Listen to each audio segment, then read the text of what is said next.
Informasi lainnya, saudara, ruang rawat pasien COVID-19 Rumah Sakit Umum Zainal Abidin Banda Aceh mengalami banjir.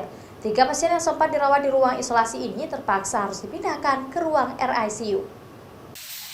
Hujan deras yang melanda Banda Aceh sejak Kamis kemarin mengakibatkan sejumlah daerah tergenang banjir. Genangan banjir juga terjadi di ruang rawat pasien COVID-19 Rumah Sakit Umum Zainal Abidin. Terpaksa 3 pasien harus dipindahkan ke ruang RICU. 2 pasien positif COVID-19 dan 1 pasien dalam pengawasan atau PDP dipindahkan dari ruang isolasi ke ruang RICU yang letaknya berdekatan. Ruang isolasi berada lebih rendah dari ruang RICU menyebabkan air tergenang. Jam subuh rasanya, jam setengah jam 4 lah.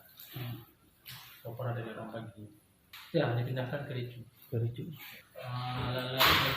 Dari sana kotak-kotak baju perlengkapan semua medis itu yang tergenang. Ini tapi sudah kami pindahkan ke dalam naik ke atas meja. Pihak Rumah Sakit Umum Zainal Abidin Banda Aceh sudah mempersiapkan ruangan talasemian untuk antisipasi adanya penambahan pasien yang harus dirawat. Sebanyak 14 pasien talasemian akan dipindahkan ke ruang lain. Seperti diketahui, hujan deras yang melanda Banda Aceh mengakibatkan 7 kecamatan tergenang banjir. Banjir juga dialami oleh Kabupaten Aceh Jaya, Pidi, Aceh Barat, Aceh Besar, serta sejumlah daerah di Aceh. Davi Abdullah, Kompas TV, Banda Aceh.